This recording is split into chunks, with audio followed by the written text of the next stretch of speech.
Assalamualaikum warahmatullahi wabarakatuh kepada anak-anak tingkatan 4. Okey, hari ini Mak Diba akan ajak awak bab 1. Kita akan mengulang semula bab 1. Okey, bab 1 ini berkenaan dengan warisan negara bangsa.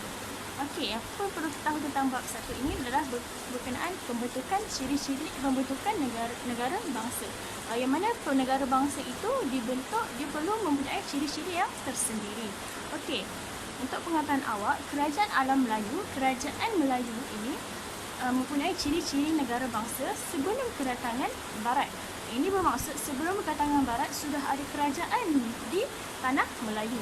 Okey, yang perlu kita tahu, kerajaan sebelum kedatangan Barat itu sudah ada kerajaan apa?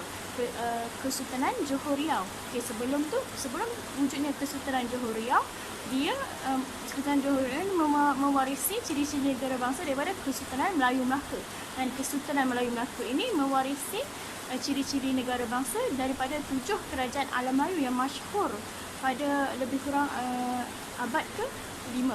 Okey, iaitu 7 kerajaan masyhur itu adalah Champa, Funan, Kedah Tua, Majapahit, Sriwijaya, Angkor, Gangganegara.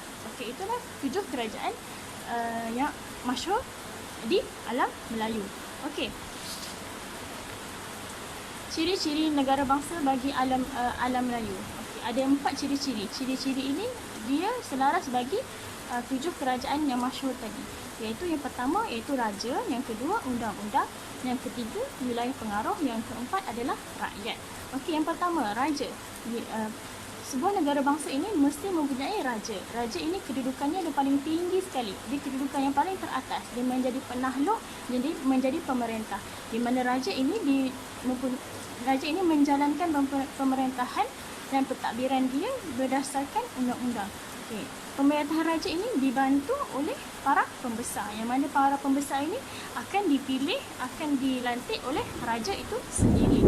Dan raja ini, untuk pengetahuan awak semua, mereka bersifat suci dan mesti harus ditaati. Rakyat mesti memberi taat suci kepada raja. Okey, sebagai contoh Raja Champa. Raja Champa ini dianggap sebagai dewa, iaitu Dewa Siva. Dia bersifat suci dan tidak boleh untuk diderhakai. Okey, ciri-ciri negara bangsa yang kedua iaitu undang-undang. Sebuah negara bangsa mesti mempunyai undang-undang. Kenapa perlu ada undang-undang? Undang-undang itu perlu untuk memastikan kesejahteraan sesebuah kerajaan. Undang-undang itu dilaksanakan untuk mengawal rakyat dan untuk mengawal wilayah talukan raja. Okey, sebagai contoh, Kerajaan Majapahit mengamalkan undang-undang yang dipanggil sebagai Kutara Manawa. Okey, ciri-ciri negara bangsa yang ketiga iaitu wilayah pengaruh. Bila dipanggil sebagai kerajaan, mestilah mempunyai wilayah pengaruh dia tersendiri. Okey, wilayah pengaruh merupakan satu kawasan yang mana rakyat dan penduduk di dalam wilayah tersebut menerima dan mengakui pemerintahan raja, pemerintahan seseorang raja. Barulah dipanggil kawasan itu kawasan di bawah raja tersebut. Okey, jika rakyat dia tidak mengakui dan tidak menerima kekuasaan raja tersebut, okey, kawasan itu tidak boleh diletakkan, tidak boleh dijadikan wilayah raja tersebut. Okey, sebagai contoh, Kerajaan Funan mempunyai wilayah yang luas daripada Sungai Mekong, Camran, Selatan Myanmar dan sehingga ke Segenting Kerak. Okey, ciri-ciri negara bangsa yang keempat iaitu rakyat. Di mana ada kerajaan, di situ ada raja. Di mana ada raja, di situ ada rakyat. Okey, jika tak ada rakyat, tak adalah raja, tak adalah kerajaan. Okey, rakyat ini dia harus memberikan taat setia, sumpah taat setia dia kepada raja dan tidak boleh menderhaka kepada raja. Okey. Dari yang Mak Diba sebut tadi adalah ciri-ciri negara bangsa bagi Kerajaan Alam Melayu. Okey, ciri-ciri negara bangsa ini bagi Kerajaan Alam Melayu ini diwarisi oleh kerajaan yang seterusnya. Okey, tadi 7 kerajaan alam Melayu yang masyhur pada abad ke-5. Okey, pada abad ke-5 lebih kurang abad pertama sehingga ke abad ke-7. Yang last sekali iaitu abad ke-7 Kerajaan Sriwijaya, dan disambung seterusnya oleh Kesultanan Melayu Melaka. Okey, Kesultanan Melayu Melaka ini mempunyai ciri-ciri negara bangsa dia tersendiri. Okey, Kesultanan Melayu Melaka ini ada 6 ciri-ciri negara bangsa yang membentuk Kesultanan Melayu Melaka tersebut. Okey, yang pertama adalah kerajaan, yang kedua adalah rakyat, yang ketiga adalah kedaulatan, yang keempat adalah wilayah pengaruh, yang kelima adalah undang-undang, yang keenam adalah lambang kebesaran. Okey, 6 ciri-ciri ini membentuk sebuah negara bangsa yang kita panggil Kesultanan Melayu Melaka. Okey, kerajaan. Di mana ada raja, di situ ada kerajaan. Okey, seperti kita tahu, raja ini pemerintah yang tertinggi dibantu oleh pembesar. Okey, di dalam Kesultanan Melayu Melaka ini, pemerintahan beraja ini diperkukuh dengan sistem pembesar 4 lipatan. Oleh pembesar itu dipanggil sistem pembesar 4 lipatan yang menjadi tonggak pemerintahan Melaka. Okey, sistem pentadbiran yang Kesultanan Melayu Melaka ini tersusun dan sistematik, menjadikan Kesultanan Melayu Melaka ini sebuah empayar yang unggul. Okey, raja Kesultanan Melayu Melaka sebelum kedatangan Islam dipanggil sebagai raja. Setelah kedatangan Islam dipanggil sultan. Okey, yang ciri negara bangsa bagi Kesultanan Melayu Melaka yang kedua adalah rakyat. Okey, rakyat ini haruslah menumpahkan taat setia dia kepada sultan. Okey, di dalam Kesultanan Melayu Melaka ini rakyat dia menumpahkan taat setia kepada Sultan Melaka. Okey, rakyat Kesultanan Melayu Melaka ini terdiri dari 2 jenis. Yang pertama orang Melayu, yang kedua adalah orang laut. Okey, di dalam hierarki sosial masyarakat Kesultanan Melayu Melaka ini, yang teratas dalam bentuk piramid, yang ke atas adalah golongan yang memerintah, yang di bawah adalah golongan yang diperintah. Golongan yang memerintah ini terdiri daripada sultan dan pembesar. Sultan dan pembesar ini memerintah, dan golongan yang di bawah yang diperintah ini adalah rakyat. Rakyatnya ada 2 jenis, iaitu rakyat merdeka dengan rakyat yang tidak merdeka. Rakyat yang tidak merdeka ini kita kenali sebagai hamba. Okey. Dan seterusnya, ciri-ciri kerajaan negara bangsa Kesultanan Melayu Melaka yang ketiga adalah kedaulatan. Kedaulatan ialah lambang kekuasaan tertinggi bagi seseorang sultan. Kedaulatan ini bukan sahaja diperakui oleh rakyat bagi Kesultanan Melayu Melaka, tapi bagi kerajaan Melaka, tapi juga diakui oleh kerajaan luar. Okey, contohnya pada masa tersebut kedaulatan Sultan Melaka ini diakui oleh kerajaan China. Bagi contoh, kerajaan China, dinasti Ming, dia menjalinkan hubungan diplomatik dengan Sultan Melaka, dengan kerajaan Melaka. Dengan cara apa? Menghantar wakil-wakil datang ke Melaka, menjalinkan hubungan perdagangan, hubungan diplomatik dan sebagainya. Sebagai contoh yang terkenal, Laksamana Cheng Ho. Laksamana Cheng Ho dihantar oleh raja dinasti Ming untuk menjalankan hubungan diplomatik.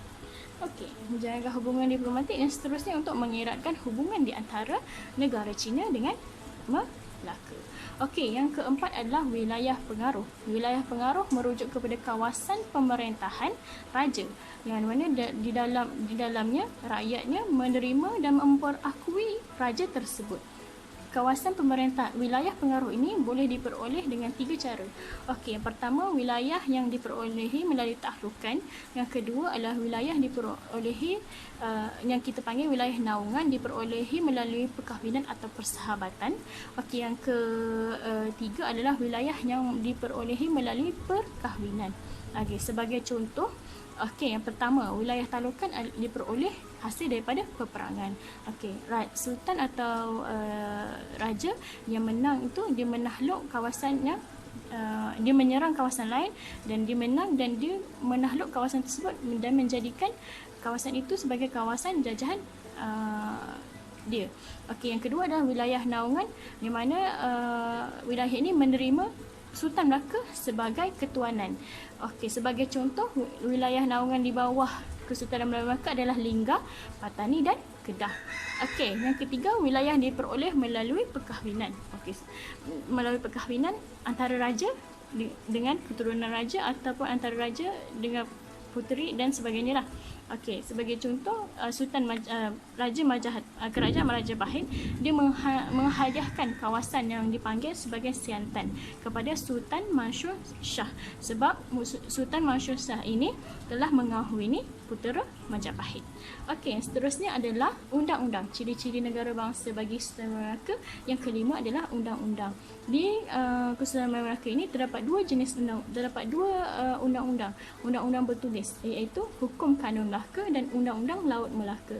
Undang-undang ini digunakan untuk mengukuhkan pentadbiran dan mengukuhkan kerajaan Melaka, dan seterusnya untuk melindungi rakyat.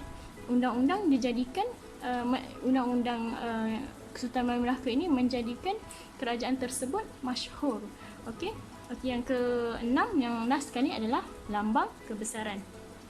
Lambang kebesaran adalah satu identiti bagi sesebuah kerajaan. Okey, di mana kerajaan itu mempunyai lambang menunjukkan kebesaran dia. Sebagai contoh, menjadi simbol kedaulatan bagi sultan dia yang memerintah tersebut. Okey, sebagai contoh lambang kebesaran adalah adat. Okey, ada istiadat. Okey, ada istiadat istana. Di istana kan ada istiadat dia. Lepas tu warna kuning yang kita tahu melambangkan raja-raja, menggambarkan sultan, menunjukkan kebesaran, di mana orang lain tak boleh pakai warna kuning pada waktu tersebut kan.